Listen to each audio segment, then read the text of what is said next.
I got a feeling this is going to be a good one. What's up guys? Today we're going to be taking a look at Monster Hunter on 4K streaming. This isn't a review on the movie itself. I'm just going to share with you some of my thoughts on the video and the audio quality. Before we get into it, if you're into new movies and AV equipment, then consider tapping the subscribe button for new weekly videos. Alright, let's go over a few tech specs. The movie was shot in 4.5K. I'm going to take a guess and say it's probably got a 4K DI. It's rated PG-13. Runtime is 108 minutes, and the aspect ratio is 239:1, so it's got letterbox bars. Here we have another possible classic video game movie adaptation. I'd say it's right there with Mortal Kombat and Resident Evil 1. It's that good. But this isn't a movie review. Let's talk about this Sony 4K transfer. And you can tell it's a Sony transfer because it's 4K crispy. Keep in mind, this is an iTunes stream we're talking about. Detail in this is really good. It doesn't matter if it's a close-up shot with crystal clear wrinkles and eyeliner or the CGI backgrounds. There's tons of textures in every layer of every shot. Near field, far field, you name it, it's there. Sometimes it's a little too good to where it makes you feel like some of the props look a bit fake and some of the digital backgrounds appear flat, and other times it looks like a big budget action movie.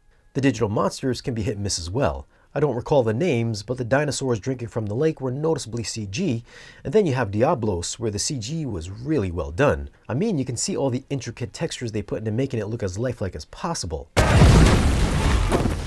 As for HDR, the overall image does take a slight hit in brightness, but it's not overly dark. A big part of the movie takes place out in the desert, so you'll notice smooth gradational tones in the sand and in the skylines. It's got a natural color palette without much in the way of bright vividness. Since it's out in the desert, the palette is mostly browns, beiges, and blacks, although there is that one scene by the water with some nice greens and blues. I found black levels looked great with good shadow detail and the occasional compression artifact, since this is a digital stream, and specular highlights can get eye-squintingly bright from electricity and fiery breath. Audio is in Dolby Atmos, and it's an aggressive mix all the way through.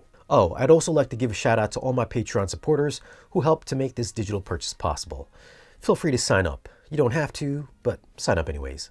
If we have a look at the Atmos viewer, you can see here during the sandstorm that every single speaker is lit up. If you don't know what the Atmos viewer is, I'll link it up top and at the end of this video. So during the scene, you might think you'd see a lot of moving objects around each speaker, but the mix for the most part has stationary effects that don't dynamically move around, meaning it's more of a channel-based mix. Still, you can hear a ton of swirling effects during the scene. Another cool part is when Alice and Ting are sitting in his place and you'll hear all those spider monsters trying to claw their way in through the height channels. You'll hear them running around and pounding up top. And I think the best sounding parts of this movie is with 𝙂𝙊𝙊𝘿. It's very lower channel heavy with music and sound effects up top. Now that bass when 𝙂𝙊𝙊𝘿 first makes his appearance is ridiculously over the top. Either that or my subs are turned up way too high. But you'll be able to feel the floor move and the room rumble as he's creeping through the sand, and then just forget about it. Your subwoofers are going to go bonkers. Anytime there's a monster fight, it's just demo material. Oh wow! As far as soundstage, I didn't find it particularly big or cinematic, and there wasn't much ambiance or activity in the high channels during the quieter parts. I also found the center channel seemed thin. It lacked good mid-bass presence.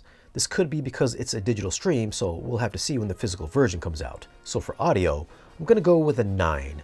There's a ton of surround activity during the fight scenes, and bass gets crazy, which makes sense because there's a bunch of monsters running around. But dialogue was a bit thin, and I also had to bump up the volume a couple dB more than normal. Still, it's a fun mix with a bunch of demo-worthy scenes. For video, I'm going to go 9.2. I'm sure the physical release is going to be tighter with a more consistently stable image, but the stream is pretty darn good. There's a ton of detail in every shot, with the occasional soft CG effect and the occasional compression issue. It's got a 4K crisp image and some good HDR thrown in. I think if you need a movie to show off your system and you're a fan of mindless action, then this movie, which I thought was fun, should be added to your collection. So what are your thoughts on Monster Hunter in 4K? Leave a comment and let us know. Now if you want to grab this movie, I'll leave some links for it down below in the video's description. As always guys, thanks for watching.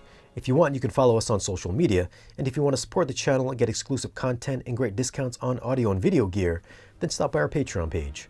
Be sure to like, share, and subscribe, and we'll see you guys again in the next video.